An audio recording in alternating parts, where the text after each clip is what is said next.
I haven't even started this conversation, and I already know that I am going to get along with this guest because of his loyalties and his associations to UCLA. For those of you who know my background, obviously, that school is definitely some place that means a lot to me getting to work there. And the story that we're going to tell here on the Honest Something podcast, I'm Bryan Fenley, is that of Rich Dewey's. He is a director, college football at Fox, does an incredible job with what they are doing, growing in that space. I'm Bryan Fenley, have worked at Fox Sports Radio, called different sports, a lot of Olympic sports, and I'm thrilled to have you on particularly. I'm glad to be here. Yeah. How Starting many a of these have clap. you seen? How many of these have, yeah, let's A clap. How many of these have you seen in the past of your colleagues? I've seen I saw your version with Mark Grant. I saw your version with Jacob Ullman, and I saw your version with John Ward. Yeah, I watched all those. What did you think about them? I loved them. I'm okay First with. of all, I don't know Mark very well. Actually, I don't know Mark. But Jacob and I and John Ward and I go back 30 years. So it was kind of fun listening to old friends talk. And then I just kind of wanted to hear one of the ones you had done with a director and kind of some of the pathways you would go down with a director. So I listened to Mark's, and that was very interesting. Boy, that was a very telling, interesting podcast. I learned a lot about somebody I didn't know very well. Well, there's a lot of people who know a lot about you already, but for those who don't, they are going to learn a lot about you. And this podcast with you as a director is going to be very telling, which gets me to what I think of a director. And that is someone who's very aware of their surroundings in a broadcast, knowing what else, everything that's going on, knowing what camera to punch up. Essentially, on the football field, you have to know where a lot of things are in different places almost all at once. How do you feel like outside, and not to put you on the spot, but outside of broadcasting a college football game, where you find yourself like a director in the sense of you're pretty good about being aware of your surroundings? Probably makes me a decent driver. Yes. So I think a lot of it is anticipation, right? You kind of get a sense for where you can anticipate where things might come from. I think that's a lot about what directing is. Balls in the air, it's clearly a shot down the field, how you might, when the guy catches the ball, where you're going to be going. If he drops the ball, where you might be going. If there's pass interference, where you might be going. Those sorts of things. So yeah, I mean, I joke, but I think that rubs off in different areas. I kind of sense, anticipate. Sometimes I finish people's sentences, which probably is very annoying. But I can sense, anticipate where things might be going in a particular conversation, or like I said, when I'm driving, it probably shows up in small ways, but 100 ways every day. How many different ways have you been able to accurately sense and anticipate the way your life has rolled out in front of you from, say, when Well, you that's were at UCLA and you had what you thought you were going to do, and then this is where it went? No, yeah, that is different. I probably didn't see in me what others saw in me. Uh, so I probably thought I was going to be a play-by-play guy or an announcer or something like that. And I had a job in Lewiston, Idaho, as my first broadcasting job, um, as a reporter, and yeah, it was fine. It was fun. It was good. I was an on air. I was an anchor on the news desk as well, not the news desk, but on the sports desk as well.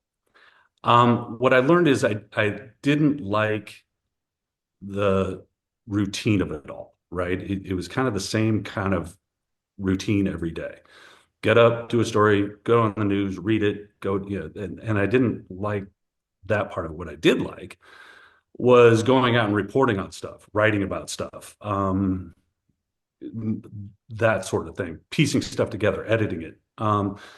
So that, so to say, did I anticipate the arc of my career that way? No, that changed, right? And then that led to something else where I was married and had to move to San Francisco because my wife had a better paying job.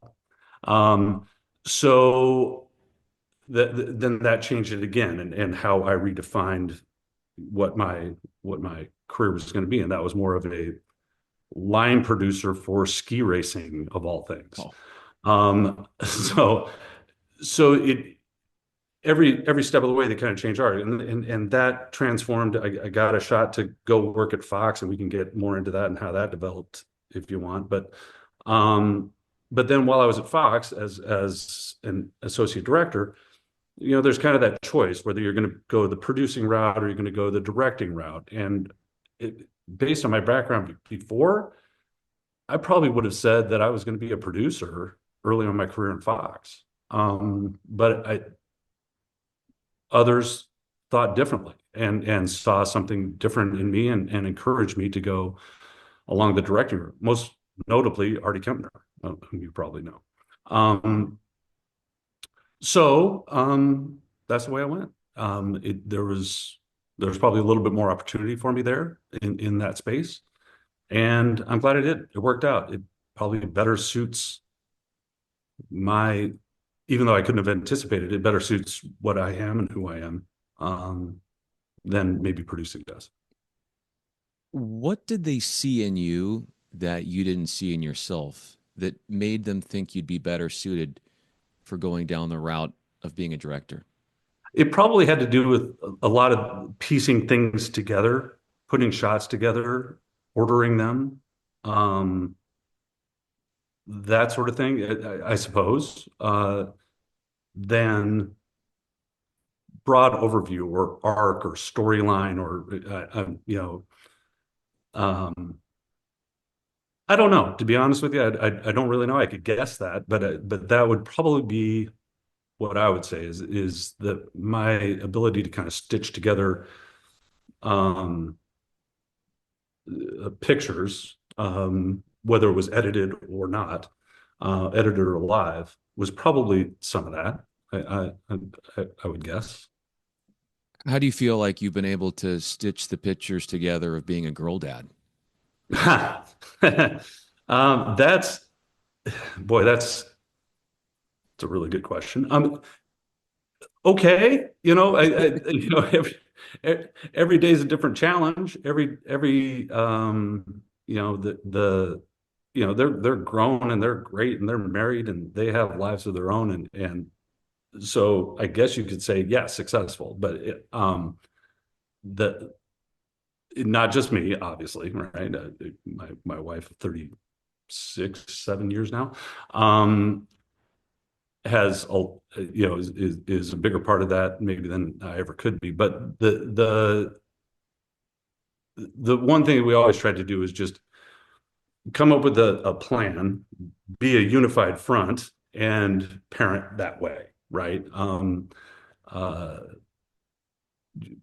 be sure that we're on the same page. And so that's how we stitched it together. Just, okay, let's talk about it. She's doing this, or she wants to do that, or this is the thing that's coming up. Let's figure out a way to solve the problem, or maybe not even a problem. Just deal with the situation and go on our way. Figure it out from there. If I were to ask your wife what it was like meeting you the first time 30 plus years ago to what it is like being with you now and what about you then and now has stayed the same, what would she tell me? Um, let's see. She would probably say when she first met me that I was maybe overly confident, overly self-confident, um, and that I could have probably stood to be taken down a peg or two, and probably have been, in all the best ways. But I also think that if you're not self-confident, particularly in the seat I sit in, or any kind of production seat, if you're not confident, that's when mistakes get made. That's when it becomes, the broadcast becomes disjointed, or something like that. So I would say that just I'm self-confident. I do have my fair share of self-doubt, but I think that's probably what she would say that hasn't changed about me. too dramatically. What's the last thing she said about one of the games that you directed? Let's see. Let's see, the last game I directed that she would have paid a lot of attention to. She typically doesn't comment. She'll ask what she'll say, how does it go? And I'm hypercritical about my own work, so I typically say, well, what happened? And she kind of makes me work my way through it, so that I can feel maybe better about it than I previously had. Sometimes I feel really good about it and everything's okay. And she said, "What'd you like about it?" And that's cool too. But yeah, she definitely helps me work through the times that I'm not terribly crazy about what happened on the air or what happened that day. Simply by talking through it. She's more about asking questions than she is about making statements. She definitely is that helpful person that Oh can rely on you yeah. can for Yeah. support and just obviously understanding what you've done. She understands the game, that which it is, and being in this job and being in this role and the traveling that Yeah. comes about. And I can't even imagine just where you would be without that from her. If you Yeah. were to put that into perspective, what would that be like? She's a professional, right? She's got a tremendous career of her own. That and certain things carry over from any job. What you can always be professional in your job. You can always be um, prepared and ready and ask the right things and so forth. So yeah, that translates regardless. So um, her ability, her skills, her skill set in that regard is yeah, it's part of what makes me hopefully good at what I do. And I would hope that I would offer her some stuff that helps her make her better at what she does. And part of what helps you be as good as you are is, as you hinted at, is going back perhaps and reviewing a game you did. Oh I would yes. I would think that a game, it would depend, not saying that, or maybe it is, there's a uniform amount of time that you will allow yourself to ruminate over a game and relive it for good or for something to learn about it moving forward. But what is the longest you've ever allowed yourself to be fixated on a prior game, that time between the end of the game to when you're finally able to let go of it and say, there's always another one. It's time to let go. I might let you know when I retire. I do hang on to things far too long. I really do. My producer Chuck McDonald talks to me about this a lot. Um, I do tend to hang on to things. So if you had asked me the question earlier, what trait have I hung on to the longest, and one I'd like to get rid of, that would be it. I wish I could. I'm working at it, but um, I do tend to remember with incredible clarity mistakes I've made. And I tend to, I do remember the good ones too, but I hang on to those a little bit longer than I should. So I still remember um, shots that I wish I'd taken or ways in which I cut something. Um, I wish they had been better, and they weren't. And so you can't go back and fix it. Um, but sometimes when that show comes up the next year, you think, oh, okay, that is one thing that you can do though. You can sit there and say, okay, I made this mistake last year. I won't make it again this year. Let's figure it out. Or I made this mistake this last game, or how can I help myself, whether it's through camera placement or direction or teaching or camera meeting or whatever it is, to make sure that doesn't happen again. That I don't I don't make that same mistake.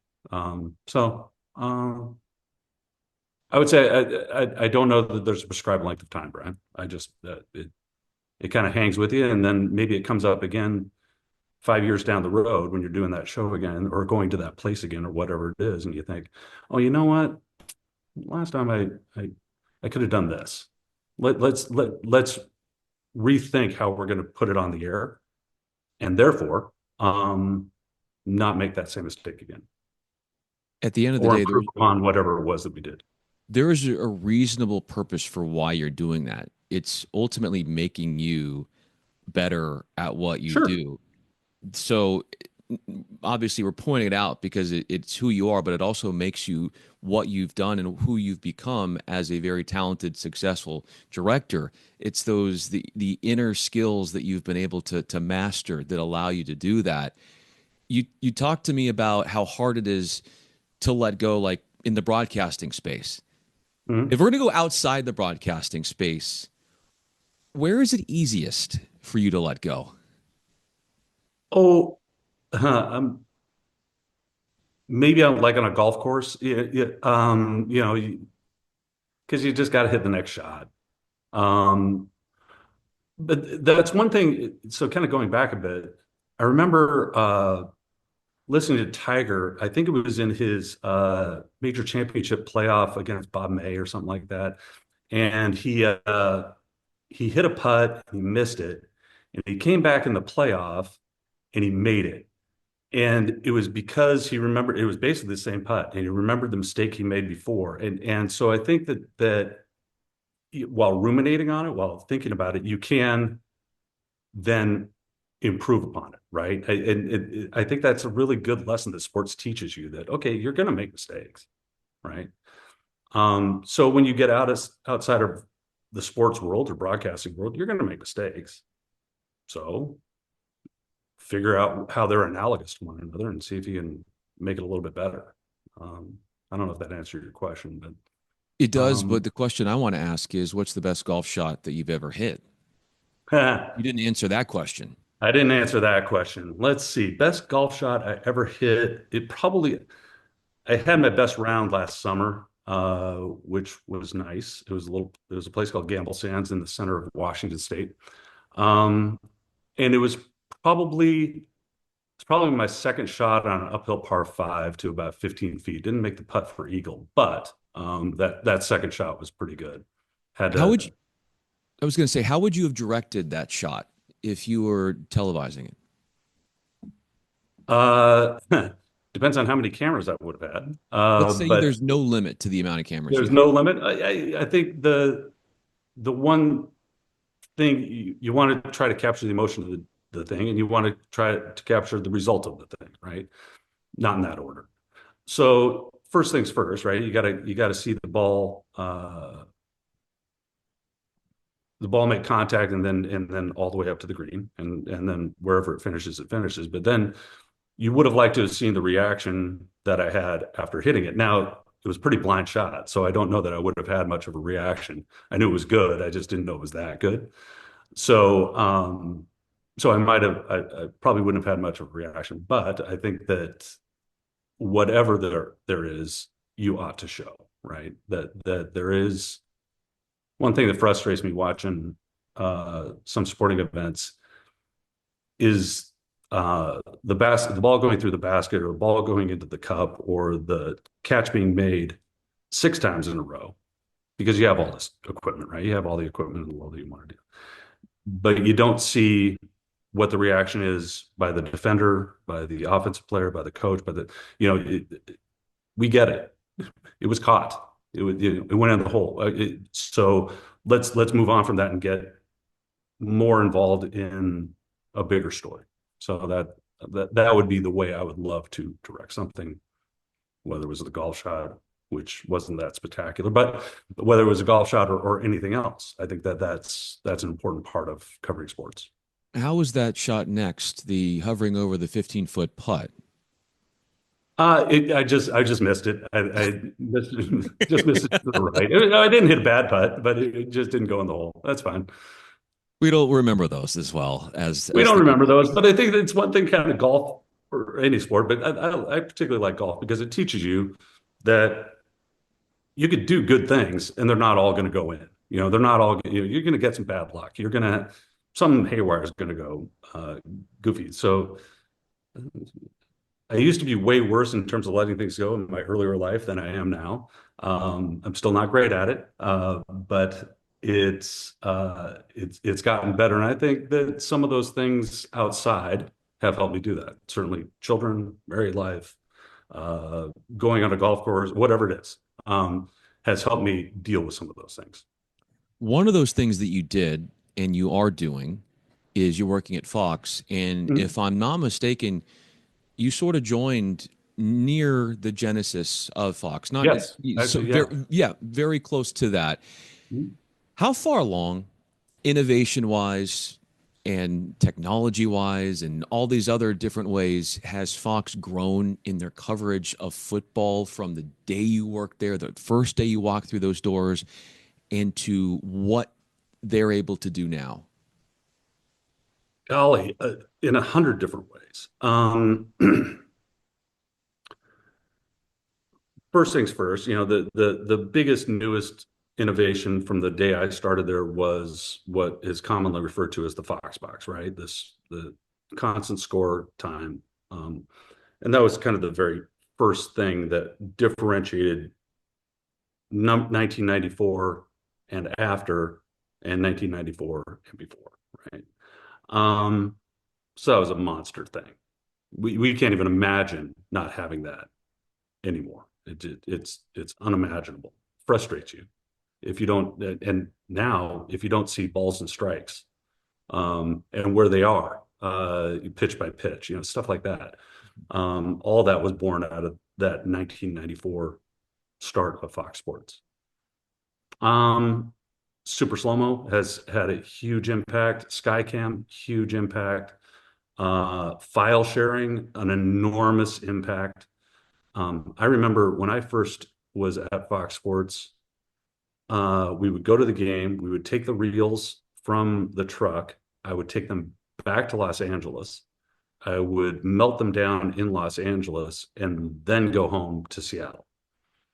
Spend a couple of days in Seattle, and then go back and edit a tease in Los Angeles, go out on the road, do the game, bring the tapes back, do the melt, and go home. That was my routine.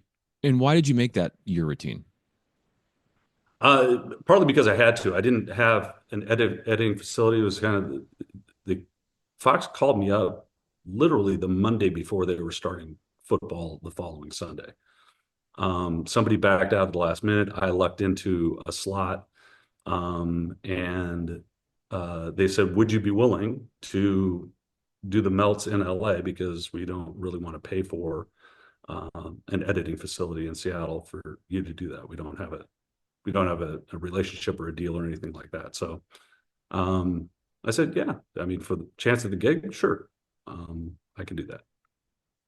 What you have done in the Fox team is that you use the word in that last response, differentiate. When I'm watching Fox football, whether it's the NFL or whether it's college, I see it, but I'd love to hear this from you. How do I know, minus the Fox bug, that I'm watching a Fox broadcast and not from another network, and how you guys differentiate yourself from others? Hmm. I don't know that I could articulate it very well, except that we're all pretty close, right?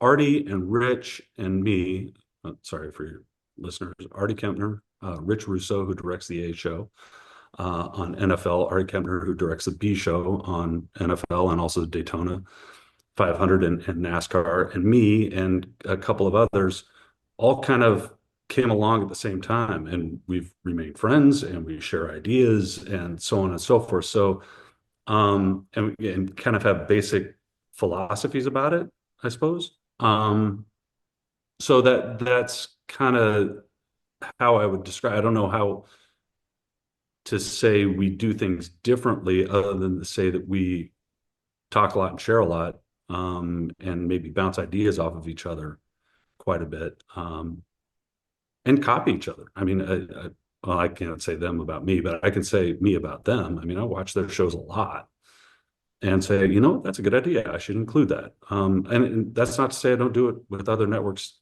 as well. Some of the stuff that D-Mob did on college football, and Jimmy Platt continues to do on college football with ESPN.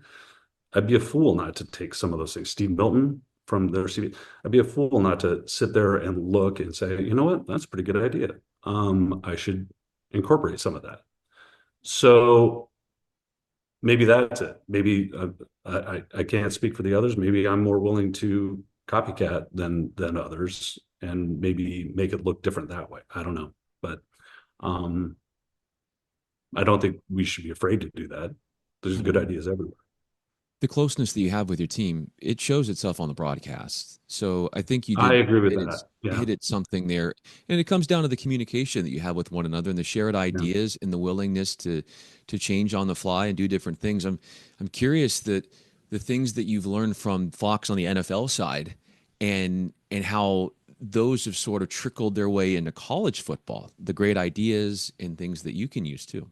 Yeah, I think, yeah, kind of, and getting back to the last point too, maybe take chances, right? I don't think anything great was necessarily ever accomplished by being conservative, right?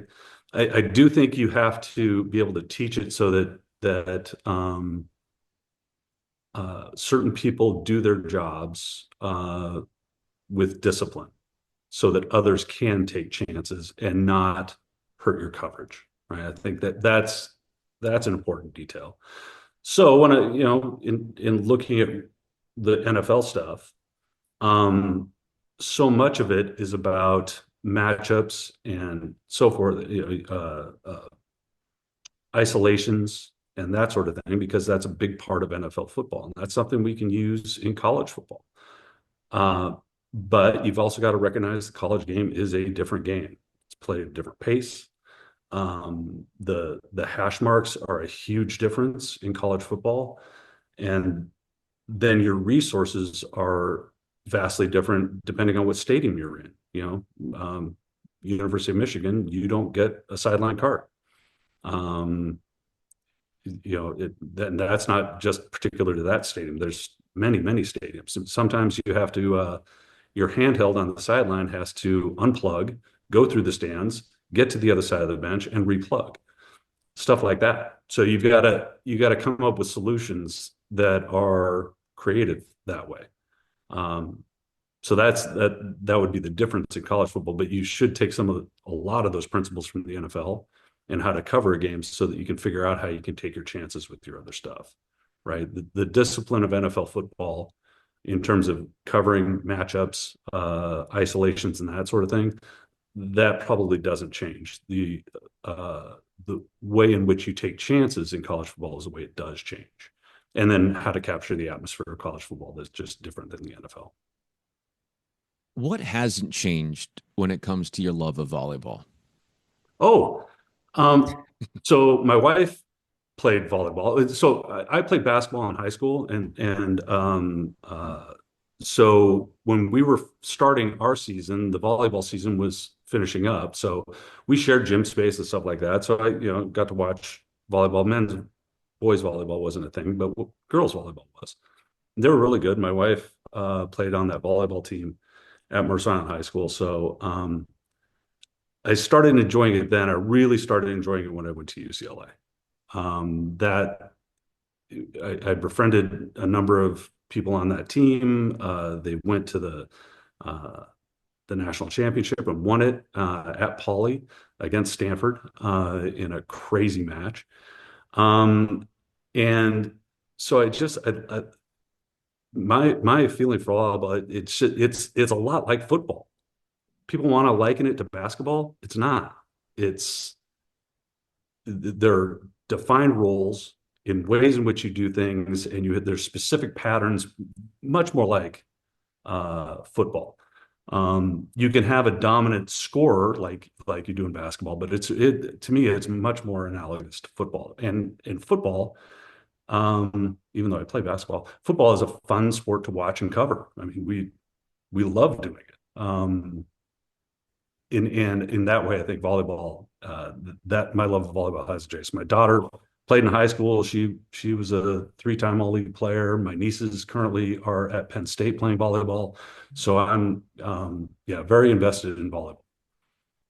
I love what you said about the description and the comparison between volleyball and football, because like you said, it's easy to think about it similar to basketball. It's on a similar Right. court. But the thing that I would love to hear your thoughts on is in basketball, you can clear out and play 1-on-5 Yes. and score. You can't do that in volleyball. You can't do it all by yourself. First of all, you'll be out of rotation. So point to the other team, right? So if you, Yeah, if exactly. you so there's that. And you have a setter who is basically your quarterback, and you have it's odd. You could probably look at your as your passers as kind of your linemen, right? They set up whatever the offensive play is going to be. And if you can't pass, you can't play in volleyball. If you can't block, you can't play in football. That sort of thing. So that's where I think that it becomes so analogous. It's a really cool sport, man. It's a The really cool sport. the outsides, the middles, they're all running routes They're all like a running routes, receiver yeah, or a and tight end. different patterns, different plays. Depending on if it's free ball or out of system or whatever it is, it's really a fun thing to think about. I have never covered it. I've only watched it as a fan. I would love to cover it at some point because um, I think it's a difficult sport to cover because of the speed of it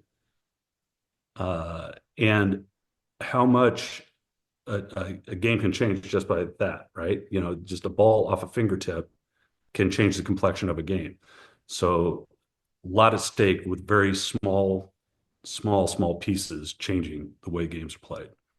If you get a chance as we wrap up this conversation, hopefully you can watch UCLA men's volleyball hosting UC Irvine and let me know what you think of our broadcast. I would love to I hear love your it. Yeah. thoughts on that Yeah. because Men's game is so different too, right? You know, you're willing to make as many service errors as you are aces because if you allow the other team to receive in system, it's over. I'm sorry if people watching they love podcasts I don't know what the love hell I'm this. talking about. but yeah, the men's game is so much different. Like you've got to jump serve and you got to hit it with power, and if it goes in the net, it goes in the net. But if you don't, those guys are so athletic and so good that uh, they can make any play an in-system play. Athleticism in the form of touching. Some of these guys can touch 12 feet. Oh 12 my gosh. feet. They Yeah. can jump out of the So gym. back row attacks are the same as a front row attack in the men's game. But I think we underestimate as fans how hard it is to get the timing down. We look at the best in Yes. volleyball and we see the different sets, whether it's back row, middle, outside, pin, whatever, gap set. And you're like, wow, it looks like it all is fluid. But Rich, that takes so much time to get the So much timing time. down. Yes. And you can sit there and if you follow from the beginning of the season to the end, and I had a lot invested in watching Penn State volleyball this past year, from the beginning to the end, it was a noticeable difference in the way that their timing worked out, just because they had a season to do it. You see it in the NFL all the time. Wide receivers and quarterbacks not on the same page early, get on the same page late, and all of a sudden they're making a run to the Super Bowl. Maybe it doesn't look as fluid as it did at the beginning, uh, or didn't look as good at the beginning of the season as it does at the end. You know, maybe Kansas City Chiefs are a pretty good example of that. You know, they didn't look like the Kansas City Chiefs that were two-time defending early in the season. They clearly look like it now, right? I mean, so those timing things, no matter, it's a new season every season, and you got to work out that timing. Um, Less critical when somebody can control the basketball or control the ball like a basketball player in a one-on-one situation. But still, even in those situations, you have to have that as well. It's probably, if we're going to take this full circle, it's not unlike what happens in a production truck too, right? You got to have those reps. So hopefully at the end of the year, you're better than we were at the beginning. If I can also take this full circle, I think something else that was fluid was this conversation. Oh, You talked thanks. about you talked about timing. Thank goodness the timing was right for you to join me. Rich Dewey, he is Appreciate it. director Fox College Football. I'm Bryan Fenley. This is the On to Something podcast, a sports media podcast with a look at my guest human side as well. It's so fun, Rich. Thanks so much for joining me. Thank you very much, Brian. Appreciate it.